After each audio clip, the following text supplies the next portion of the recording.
Ini tempelkan dulu. Mohon izin jangan dulu berdoa ya. Jangan dulu berdoa. Ingat sampai kata Nabi famakin sujudaka. Sempurnakan dengan baik dulu sujud. Oke. Sujud yang pertama. Kita diminta oleh Allah kemudian untuk merendahkan diri kita, menyempurnakan penghambaan kita kepada Allah Subhanahu wa taala. Tidak ada penyembahan yang sempurna. Ketaatan yang paling dalam. Penghambaan yang paling luar biasa tajam kecuali saat manusia bisa menundukkan kepalanya menyentuh ke dalam lantai yang ia pijak. Jadi ketika seseorang sudah mulai bersujud, itu pertanda dia sudah merendahkan diri yang paling dalam. Dulu orang-orang di zaman dulu ada Persia, ada Romawi, bahkan ditiru kemudian oleh kerajaan-kerajaan di Nusantara di masa-masa lalu sebelum datang Islam.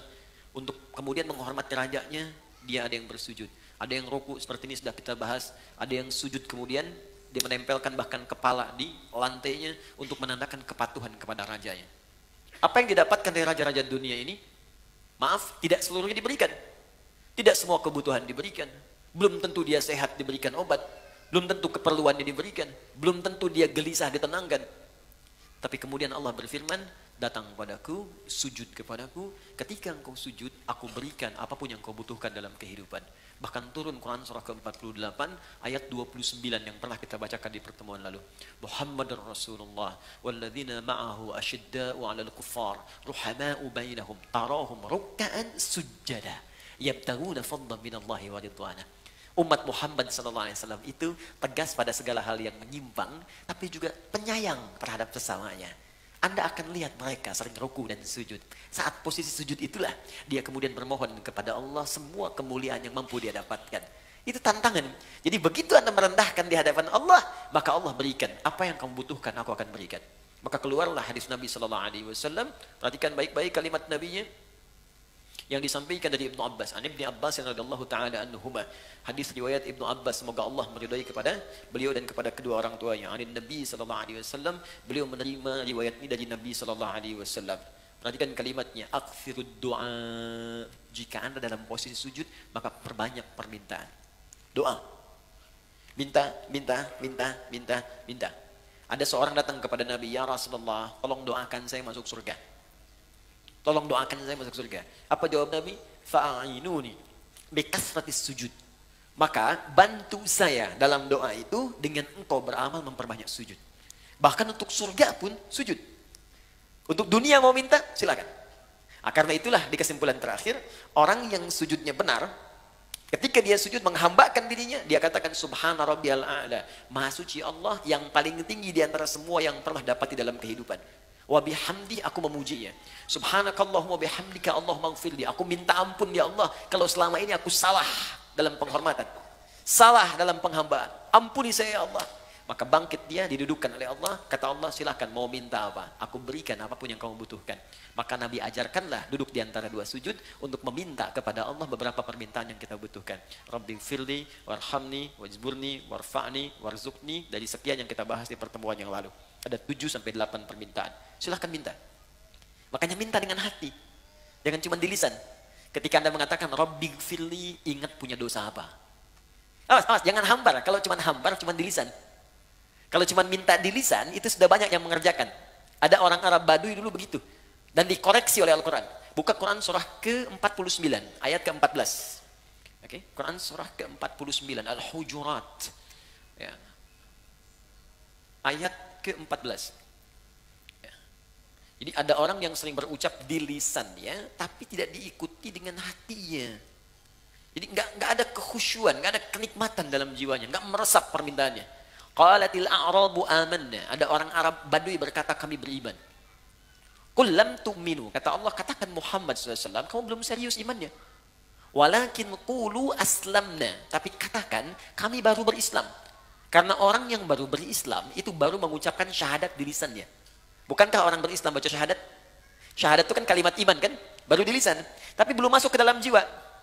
Walamma yadkhulul imanu fi qulubikum. Sementara iman itu belum sampai ke jiwa. Jadi kalau imannya sudah sampai ke jiwa, itu biasanya akan dibawa ke amal soleh.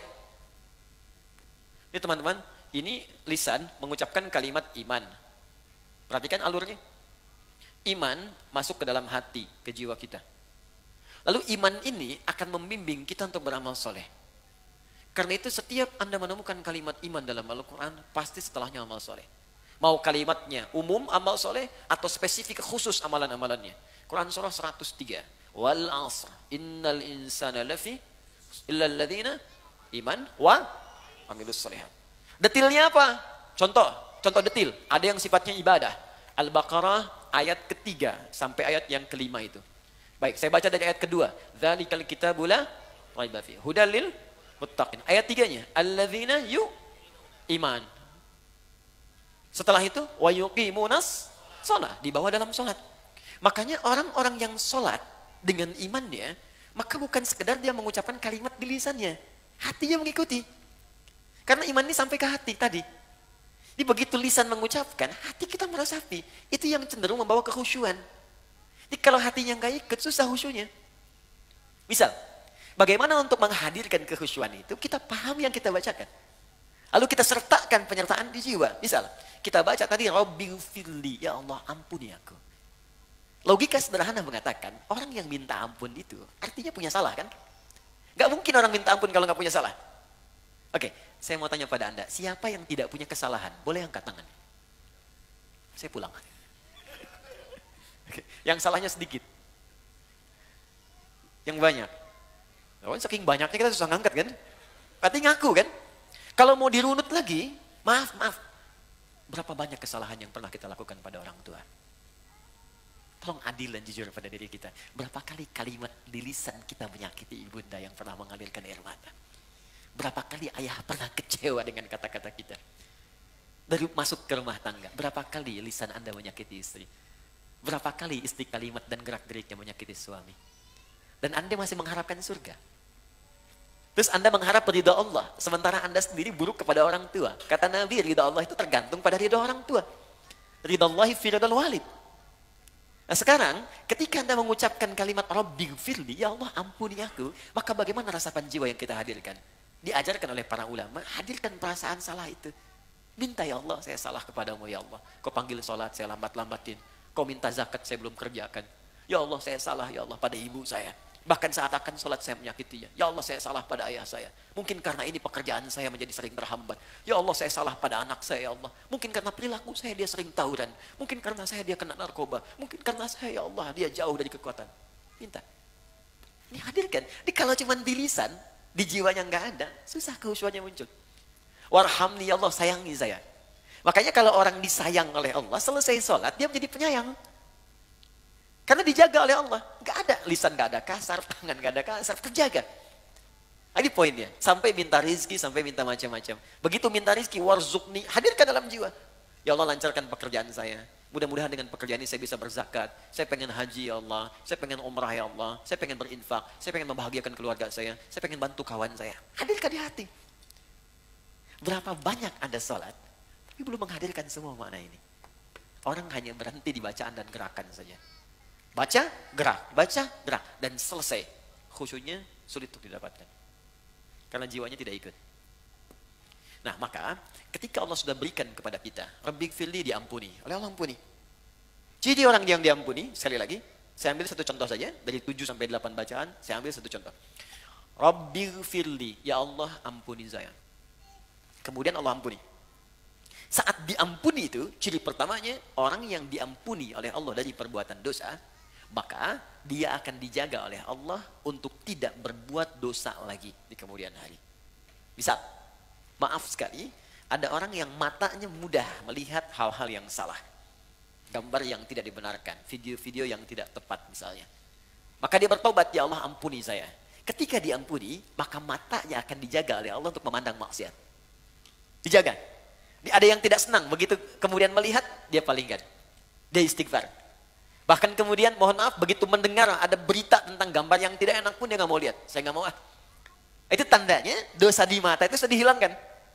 Dosa di kaki, pernah melangkah pada perbuatan maksiat. Ketika diampuni di kaki ini, maka ini akan dijaga. Melangkah kepada maksiat itu berat. Tangan, ya, ujung kepala sampai ujung kaki. Jadi kalau sudah dijaga dari perbuatan maksiat, artinya orang ini sudah mendapatkan ampunan dan penjagaan dari Allah Subhanahu wa taala. Nah, kalau sudah dapat seperti itu, maka apa yang mesti kita kerjakan terhadap Allah adabnya? Oke, saya berikan contoh begini. Saya beri Mas Wisnu misalnya permen. Oke. Oh, mau permen apa coklat? Oh, permen, oke. Ya.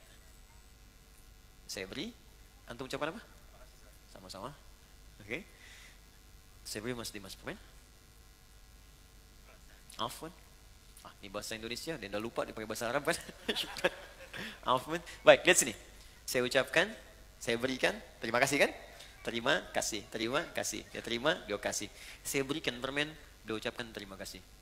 Artinya, ada kecenderungan seseorang yang ketika memberi sesuatu, maka akan direspon dengan kalimat baik untuk mengucapkan terima kasih. Kan? Oke, sekarang kita memohon kepada Allah. Perhatikan baik-baik. Ya Allah, ampuni dosa saya. Lalu kita diberikan oleh Allah jawaban, saya ampuni kamu. Jelas? Kalau pada manusia saja, kemudian kita meminta dan diberi, kita ucapkan terima kasih. Sekarang bagaimana caranya kita berterima kasih, bersyukur kepada Allah ketika Allah memberikan apa yang kita mintakan? Maka tidak ada cara yang terbaik kecuali merendahkan diri kita yang paling dalam untuk memohon dan kebaikan dan berterima kasih atas nikmat yang diberikan tadi. Maka sujud dijadikan menjadi dua bagian dalam sholat. Sujud yang pertama untuk pengantar pada pemohonan supaya diberikan. Bagian kedua sebagai syukur kita kepada Allah saat apa yang kita mohonkan itu diberikan oleh Allah Subhanahu wa Ta'ala. Karena itulah ruku beda dengan sujud. Ruku hanya sekali saat ruku, kemudiannya tidak, sujud tidak. Begitu Anda menghamba, sujud. Kata Allah, mau butuh apa? Minta. Anda bangun. Bangun hambaku, mau minta apa? Maka Anda katakan, Rabbi fili ya Allah, ampuni saya. Warhamni ya Allah, sayangi saya. Warfa'ni ya Allah, mohon angkat derajat saya. Warzuqni ya Allah, mohon berikan saya rezeki. Minta. Sudah semuanya? Sudah, saya berikan. 1, 2, 3, 4. Terima kasih ya Allah. Bagaimana berterima kasihnya? Sujud lagi. Maka setelah itulah kemudian kita sujud dan memohon kepada Allah kebaikan-kebaikan itu bisa bermanfaat dalam kehidupan kita. Jelas sampai di sini? Maka kita mintakan dalam sujud kita, sujud lagi, subhanakallahumma bihamdika Allahumma ighfirli, wa subhana rabbiyal a'la, subhana rabbiyal a'la wa bihamdi. Ya Allah, hanya Engkau yang paling tinggi ya Allah. Aku berterima kasih kepadamu ya Allah. Segala pujian hanya untukmu ya Allah. Aku mohon ampun kalau selama ini banyak salah. Bangkit, bangkit, bangkit. Maka setelah sujud yang kedua, kita diminta bangkit lagi oleh Allah Subhanahu wa Ta'ala. Baik. Saya tadi berikan permen, bilang apa? Terima kasih. Jawaban saya sama-sama. Manusia ketika memberi, kemudian yang menerima mengucapkan terima kasih, jawaban yang memberi sama-sama. Terima lagi, terima kasih, sama-sama. Allah tidak. Begitu memberi kepada kita, kita ucapkan terima kasih ya Allah. Kata Allah, mau apa lagi? Mau ini ya Allah, terima kasih ya Allah, mau apa lagi? Setiap kita bilang terima kasih syukur, maka Allah akan tambah, tambah, tambah, tambah. Turunlah Quran surah ke-14 ayat ke-7. La in syakartum la azidannakum. Quran surah ke-14 ayat 7.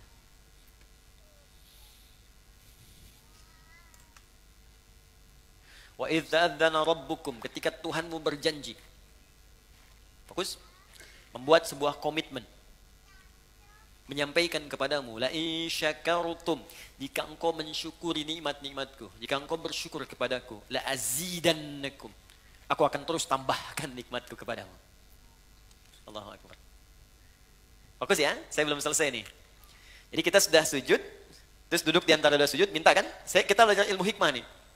Ini agak sulit mendapatinya, kita harus kumpulkan beberapa referensi dulu. Karena di fikih itu, biasanya hanya berhenti di dua aspek. Satu bacaan, dua gerakan. Jarang mengajarkan kemana, Anda harus kumpulkan dulu dari beberapa referensi. Nah kemudian, fokus. Begitu kita minta, kita sujud lagi kan? Sebagai syukur kita kepada Allah. Jadi begitu Allah berikan, kita syukur. Ketika kita syukur, diminta bangkit kita. Berdiri kamu. Ya kan? Karena itu setelah kita sujud yang kedua, bangkit kan? Entah itu berdiri atau kemudian duduk untuk tahiyat. Perhatikan baik-baik. Kaidah saat syukur ini, berlakulah ayat yang disebutkan tadi. Quran surah 14 ayat 7. La in syakartum la azidannakum. Kata Allah, kalau benar syukurmu ini, sujud kita yang kedua itu, kalau benar syukurmu ini, maka aku akan terus tambahkan. Bukan hanya yang engkau minta sekarang, apapun yang aku membutuhkan, apapun yang engkau butuhkan, aku berikan. Bahkan ada orang nanti yang belum memohonkan, sudah Allah kabulkan. Jadi saking tingginya sifat syukurnya, belum dia minta, dia butuh sesuatu, belum dia mohonkan, sudah Allah kabulkan. Ada yang begitu nanti. Nanti kita berikan beberapa contoh-contohnya. Ya, ada untuk perempuan Maryam. Saya berikan contoh yang bukan Nabi, bukan Rasul. Maryam itu kan gak pernah minta, Bu. Tapi begitu butuh makan, ada makanan. Pengen buah, ada buah. Ada pakaian. Bahkan Nabi Zakaria itu kebingungan. Beliau yang pegang kunci mihrabnya, beliau yang gemboknya, tapi setiap masuk mengantarkan kebutuhan, sudah ada di situ. Dan yang diantarkan bukan Nabi, bukan Rasul. Buka Quran surah ketiga, ayat 37. Paling kiri sebelah bawah di mushaf. Fataqabbalaha rabbuha biqabulin hasanin. وأنبتها نباتا حسنا وكفرها زكريا كلما دخل عليها زكريا المحراب وجد عندها رزقا قال يا مريم أنى لك هذا قالت هو من عند الله إن الله يرزق من يشاء بغير حساب. Lihat urutannya. Maka Allah menerima hasil pendidikan Imran dan Hannah. Ibu bapak, teman-teman, Imran, Hannah bukan nabi, bukan rasul. Jadi saya pilihkan contoh di Al-Quran yang bukan nabi dan rasul supaya tidak ada orang yang les kemudian hari. Itu kan nabi, Ustaz. Itu kan rasul.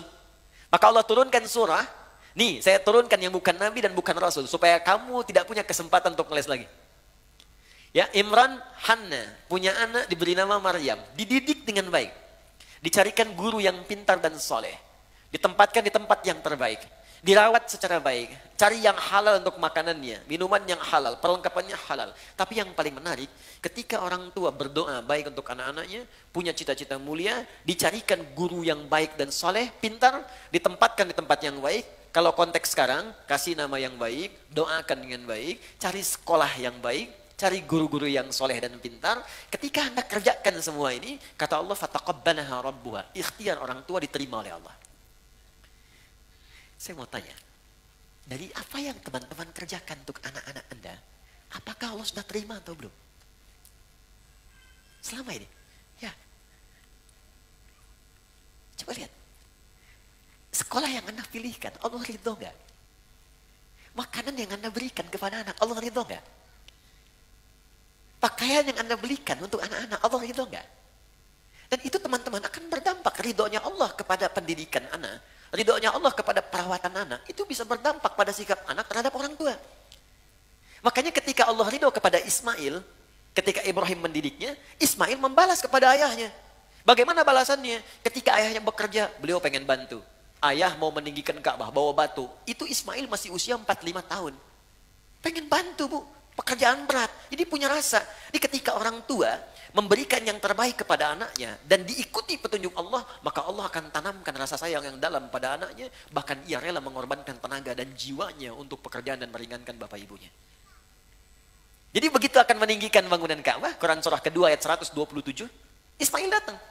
Wa idh yarfa'u Ibrahimul qawa'ida minal baiti wa Ismail. Ingatlah ketika Ibrahim sedang membawa batu untuk meninggikan bangunan Ka'bah, memijak, pijakan pertama disebut makom, sampai sekarang ada makom Ibrahim.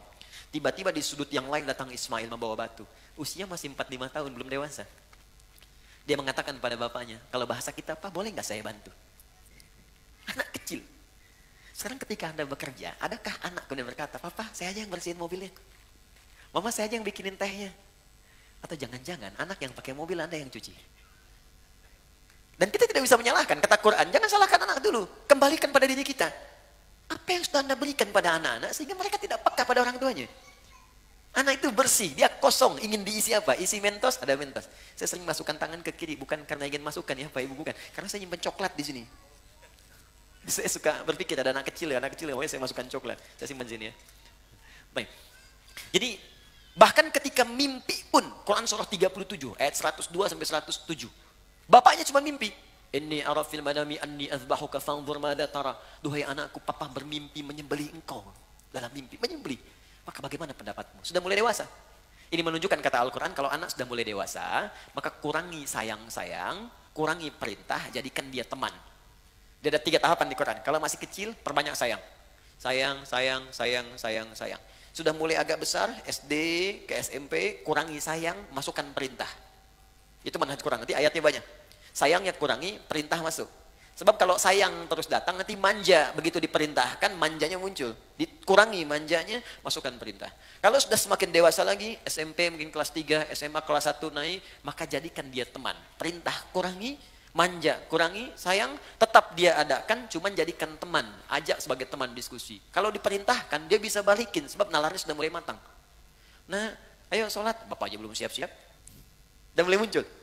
Nah, Ibrahim mengajarkan, nak, bapak mimpi menyembelih kamu, bagaimana pendapatmu? Apa jawabnya Ismail? Ya abatif al-matu'mar, Pak, kerjakan sekarang yang diperintahkan. Saya yakin karena Bapak Nabi mimpinya pasti benar. Kerjakan sekarang, jangan tunda. Insya Allah engkau akan dapati aku sabar dalam mengikuti itu semua. Jangankan tenaganya, nyawanya pun ia siapkan untuk meringankan beban pekerjaan orang tuanya. Tuh. Kembalikan ke Maryam tadi. Ya, jadi ketika dirawat dengan benar, apa yang diberikan? Kullama dakhala 'alaika ahliya Zakaria al-mihrab. Setiap Nabi Zakaria masuk ke mihrabnya, tempatnya Maryam, wajada 'indaha rizqa. Semua sudah ada. Makanan ada, buah-buahan ada, minuman ada, pakaian ada. Bingung Nabi Zakaria. Qala ya Maryam wa ana laki hadza. Maryam, saya pegang kuncinya. Kenapa ada di situ semua? Dari mana semua ini masuk? Apa jawabannya? Qalat huwa min 'indillah. Kata Maryam, semua dari Allah. Tuh teman-teman, Bapak Ibu. Jadi kalau ada anak dari kecil yang didengarkan padanya kalimat-kalimat baik, Allah, astagfirullah, alhamdulillah, masya Allah, subhanallah, maka lisan itu akan terbiasa mengucapkan kalimat itu di kemudian hari. Tapi kalau Anda suntikkan kalimat-kalimat yang kotor, tayangan-tayangan yang tak baik, maka itu yang biasa keluar nantinya. Makanya ada anak kecil diajak ke dokter, itu yang kalimatnya istighfar. Mau disuntik, astagfirullah ya Allah, astagfirullah ya Allah, astagfirullah, yang keluar itu. Ya Anda ajarkan tayo, ya keluarnya tayo. Ya. Anda ajarkan robot, ya keluarnya robot. Nah, itu gambarannya. Jadi ketika kita kemudian sujud yang kedua bersyukur kepada Allah, kata Allah, kalau benar syukurmu, aku akan tambahkan di luar apa yang telah kamu bacakan tadi. Di luar rabbighfirli, warhamni, wajburni, warfa'ni, warzukni, wahdini, wa'afini, ataupun wa'fu anni. Di luar 7-8 itu, Allah akan tambahkan apa yang kita butuhkan dalam kehidupan. Tanpa bahkan kita memintanya. Nah, saya mau berhenti di titik ini. Bagaimana cara bersyukur kepada Allah sehingga dengan kita, memikirkan saja belum tersebut di lisan kita, Allah sudah menjawab apa yang kita butuhkan dalam kehidupan. Jadi materi terakhir yang saya ingin sampaikan di poin ini. Terakhir, untuk hari ini, nanti saya cukupkan di sini, setelah itu kita dialog. Ya. Dalam sujud yang kedua, kita sujud, fikihnya, kalau bicara fikih bukan hikmah, maka dikerjakan mutlak seperti Nabi menunjukkan. Ya, sallu kama ra'aitumuni usalli. Salatlah kalian seperti melihat aku salat. Jadi fikihnya setelah kita duduk di antara dua sujud, sujud kembali. Posisinya seperti yang pertama, menempel 7 plus dengan tambahan hidung. Ya, 1 kening, kemudian 2 telapak tangan, 2 tambah 1 3, kemudian 2 lutut, 3 tambah 2 5, kemudian jemari di 2 kaki, tambah 2 7 plus dengan hidung. Ya, kalau kita benar sujudnya, maka otomatis hidung kita pun akan menempel. Ini kalau tempat sujudnya bersih. Seperti di sini, karpet sejadah. Tapi kalau Anda sedang keluar, ya di pantai, naik ke gunung, diduga misalnya kurang bersih, maka tidak mutlak harus menempelkan hidung. Diangkat boleh. Jelas ya? Saya sudah contohkan, jadi tidak perlu kemudian saya contohkan kembali. Dan saya sudah bikin PowerPoint. Jadi pertemuan berikutnya, nanti saya tunjukkan PowerPoint dari awal takbir sampai dengan selesai salam. Baik, sudah ada, nanti saya kirimkan ya, insya Allah. Kemudian teman-teman fokus, setelah sujud seperti biasa, tempelkan dulu. Mohon maaf sekali, boleh bantu saya? 1 orang aja. Siapa aja boleh. Mas Andrian, mohon izin. Di sini, karena kita ada kamera tersambung, sini aja. Kiblatnya ke sana, sana ke MU. Ya, silakan, sujud langsung. Oke. Nah, fokus. Lihat sini teman-teman. Nah, ini sudah bagus. Ini tempelkan dulu. Mohon izin, jangan dulu berdoa ya. Jangan dulu berdoa. Ingat, sampai kata Nabi, famakin sujudaka. Sempurnakan dengan baik dulu sujud secara caranya, baru berdoa. Kening, ini. Sudah ya, di sini. Jangan sampai terhalang. Ingat, pakai peci itu untuk menutup rambut. Jadi kalau kira-kira rambutnya pendek atau tidak ada rambut sama sekali, tak pakai peci pun tidak ada masalah. Jelas ya? Baik, kemudian, ini di telapak tangan, 2. Ini agak dibuka, ya. Sudah cukup baik, agak dibuka. Yang penting nggak ke sini ya, cukup di sini. Agak dibuka sehingga tidak dirapatkan ke sini. Ini hati-hati, ada yang dilarang oleh Nabi, jangan kau tempelkan ini siku di sini sehingga menutup diafragma. Di saat sedang sujud kan darah dipacu kencang dari jantung ke otak. Begitu kita tempelkan di diafragma itu bisa terhambat. Bisa meninggal orang kalau terlalu lama. Dibuka, ilustrasinya kata Nabi sampai anak kambing bisa lewat. Ingat, anak kambing itu kan zaman Nabi orangnya besar-besar. Ya, jadi wajar lewat, itu cuma ilustrasi, bahasa kiasan. Maksudnya ada ruang di sini, bukan Anda ukur. Mama sini, sholat yang benar, anak kambing mana, anak kambing. Tidak ya. Ini 2 lutut sini. Kemudian ini ditutup, bukan dibuka begini. Sudah saya terangkan, ditutup begini. Ini sudah bagus. Nah, sudah seperti ini baru berdoa. Biarkan nikmat dulu, tekan sampai di kepala ini terasa enak, di kening. Ini masih hidup ya? Ya, alhamdulillah. Jadi tenang dulu, enak setelah merasa. Biasanya awal-awal pusing. Awal-awal pusing biasanya. Nanti setelah itu enak. Baru berdoa. Bangkit. Alhamdulillah. Nah, sudah duduk di antara dua sujud, ya kan? Kemudian sujud kembali seperti tadi yang pertama. Baik, ini yang kita lakukan serupa. Jadi fikihnya tidak ada yang berubah. Sujud kedua sama seperti sujud yang pertama, secara fikih. Bacaannya pun tidak berubah. Sama.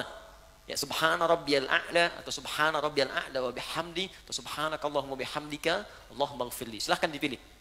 Jelas. Tapi ingat pesan saya baik-baik. Itu bacaan tadi, itu hanya pengantar pada doa. Ingat, bacaan formal pengantar doa. Ingat pelajaran kita yang lalu. Setelah itu minta kepada Allah. Apa yang kita mintakan? Ingat baik-baik, sujud pertama kita minta silakan dalam hati. Rasakan apa yang kita mohonkan. Bangkit, duduk di antara dua sujud. Diajarkan oleh Nabi. Ini, permintaan ini yang kamu bacakan. Kemudian kita sujud lagi. Bacakan seperti yang pertama, tapi ingat sujud yang kedua mengandung makna syukur. Kalau benar syukurnya, Allah akan berikan lebih dari apa yang kita bacakan dalam duduk di antara dua sujud tadi. Bahkan ada orang yang belum minta, sudah Allah berikan. Seperti Maryam tadi, nggak minta, Allah sampaikan. Seperti Luqman dengan anaknya, yang bukan Nabi, bukan Rasul. Seperti Umar pernah mendapatkannya. Seperti Abu Bakar pernah meraihnya. Seperti Ali pernah mendapatkannya. Bukan Nabi, bukan Rasul, tapi mendapatkan kemuliaannya. Paham sampai sini?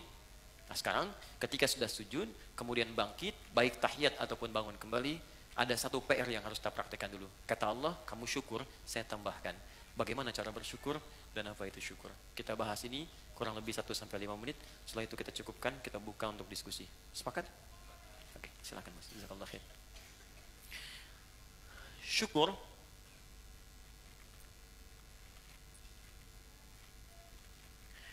artinya usaha untuk mengungkapkan, upaya untuk mengungkapkan rasa terima kasih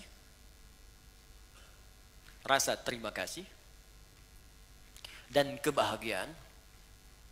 Upaya untuk mengungkapkan rasa terima kasih dan kebahagiaan atas nikmat yang diperoleh. Upaya untuk mengungkapkan rasa terima kasih atau kebahagiaan atas nikmat yang diperoleh. Perhatikan bagian ini. Ini rahasianya. Perhatikan bagian ini. Dengan cara menggunakan nikmat itu sesuai dengan ketentuan yang Allah tetapkan. Dengan cara menggunakan nikmat itu sesuai dengan ketentuan yang telah Allah tetapkan. Awas, bagian terakhir ini sangat penting. Ini yang paling penting. Contoh. Yuk, masih ingat teman-teman? Dalam duduk di antara dua sujud, apa yang kita ucapkan pertama kali? Rabbil firli. Ya Allah, ampuni aku. Orang yang sudah diampuni oleh Allah, maka cirinya organ tubuhnya akan dijaga oleh Allah dari perbuatan maksiat. Lalu kita bersyukur. Sujud, ya Allah terima kasih. Engkau ampuni dosaku.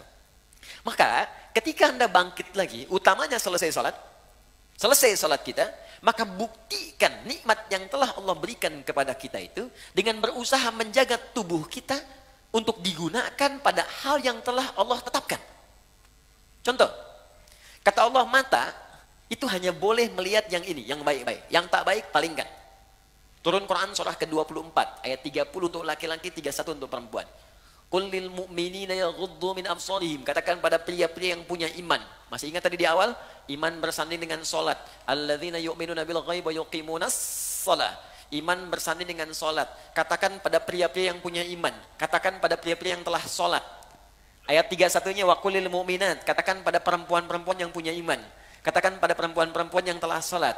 Yaghuddu min absarihim, yaghuddna min absarihinna. Pandangannya, matanya gunakan untuk melihat yang baik saja. Jika yang ditatap itu tak baik, maka palingkan. Disebut dengan ghaddul basar.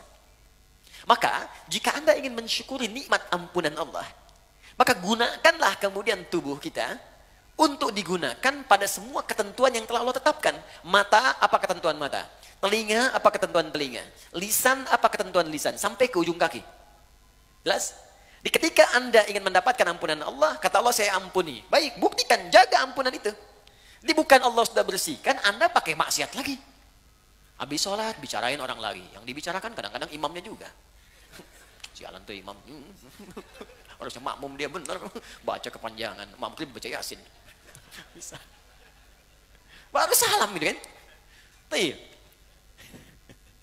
Banyaknya di tarawih kan. Waladdallin amin. Yasin. Malam pertama lagi. Allahu Akbar. Saya pernah tuh, itu baru hari pertama saya jadi santri.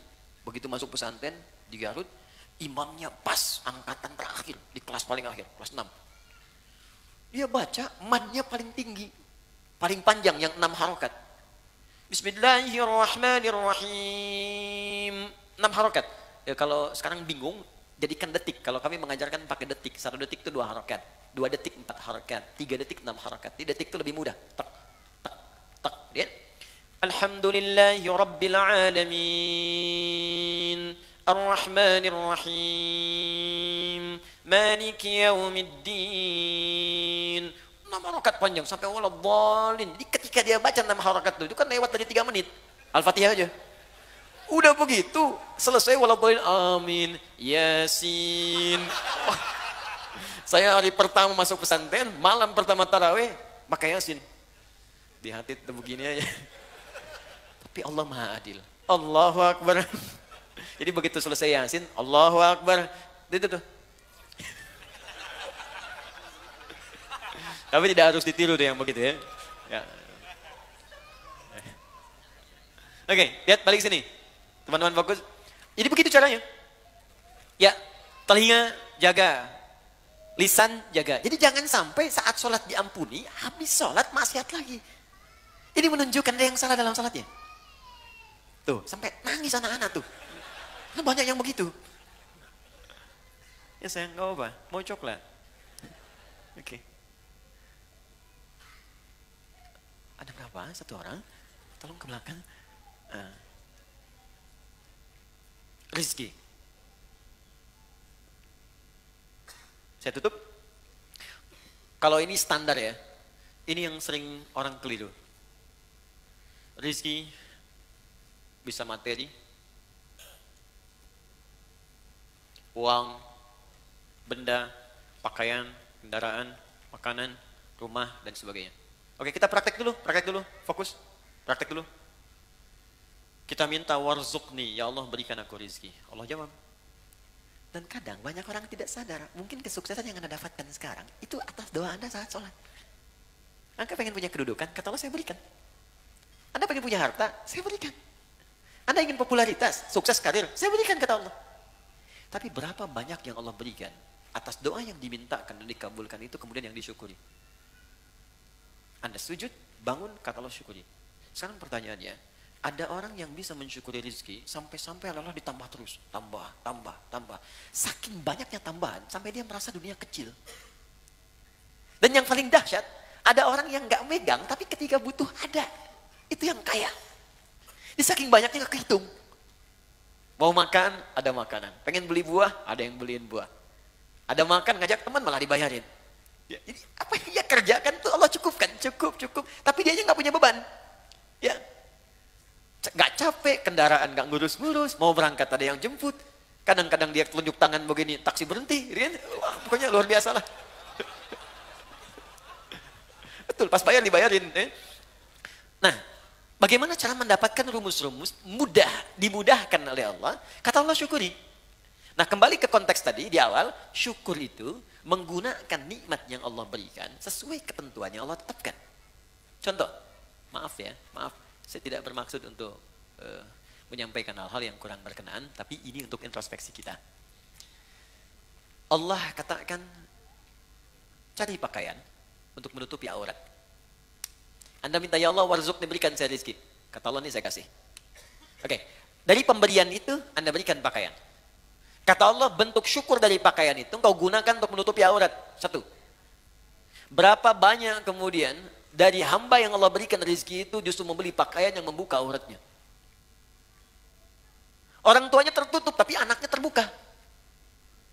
Jadi kalau dari kecil Anda tanamkan kepada anak, diberikan pakaian yang membuka auratnya, bagaimana saat dewasanya? Itu baru pakaian. Yang kedua, silakan lihat. Kata Allah, gunakan pakaian itu untuk engkau gunakan menampil dengan sempurna saat ibadah. Menghadap kepadaku dengan pakaian yang indah. Turun Quran surah ke-7 ayat 31. Ya bani Adam khudhu zinatakum inda kulli masjid. Hei anak cucu Adam, jika ada panggilan dari masjid, maka kenakan pakaian terbaikmu. Saya mau tanya, panggilan apa yang muncul dari masjid? Salat. Allahu Akbar, Allahu Akbar. Makanya orang khusyuk itu, di pertemuan yang lalu masih ingat? Ketika dia akan menghadap Allah, dia kenakan pakaian terbaiknya. Allah yang panggil. Antum ini dapat undangan Sabtu Ahad yang ngundang manusia. Tampilan luar biasa. Ada yang pesan dulu, jasnya dibikin dulu, sepatunya juga bikin dulu, mereknya ditampilkan dulu. Hanya untuk penuhi undangan manusia. Yang belum tentu memenuhi kebutuhan kita. Yang belum tentu memberikan solusi pada persoalan kita. Diundang makan cuma sekali, nambah nggak bisa. Ya. Solusi belum tentu hilang. Untuk menghadapi manusia saja, tampilan kita luar biasa. Kata Allah, kenapa ketika aku undang, tampilan kau biasa-biasa saja? Kan kurang adil, Bu, Pak, teman-teman. Yang paling unik yang dipakai di olahraga, itu pula yang dipakai dalam sholatnya. Ada yang dipakai kemudian rekreasi, itu pula yang dipakai dalam sholatnya. Apakah salah? Tidak. Sah menurut hukum. Tapi untuk bentuk syukur yang sempurna, itu belum paripurna. Jelas sampai sini? Baik. Saya kasih rumus begini. Ini rahasia. Tapi saya coba, dan hasilnya luar biasa. Baik, fokus baik-baik ya. Jadi begini. Kalau kita dapat rezeki, sekali lagi ini rahasia. Kalau kita dapat rezeki berupa materi, rumus cepatnya pakai dulu untuk ibadah. Pakai untuk ibadah dulu. Sehingga pertama, hisab kita akan ringan di hadapan Allah. Ya.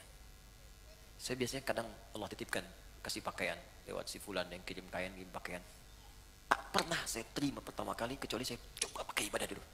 Even itu orang cuma pakai kasih kaos. Pakai sholat sunnah. Pakai baca Quran. Pakai sholat dulu. Maka apa yang terjadi? Karena semua benda yang akan kita kenakan itu akan bersaksi di hadapan Allah di hari kemudian. Ya, termasuk anggota tubuh. Al-yawma nakhtimu ala afwahim fatukallimuna aydihim wa tashhadu arjuluhum. Jadi mulut dikunci, tangan kaki bersaksi, termasuk benda-benda yang kita pijak kita kenakan. Di surah Az-Zalzalah, idza zulzilatil ardu wa akhrajal ardu wa qala al-insanu yauma idzin tuhadditsu akhbaraha. Pada saat kiamat itu terjadi, akan ada hisab dan semua benda yang kita pijak, yang kita kenakan akan bersaksi di hadapan Allah. Bayangkan, teman-teman, ketika baju itu tiba-tiba berkata kepada Allah, ya Allah, saya bersaksi, saya pernah dikenakan oleh si fulan ini untuk sholat kepadamu.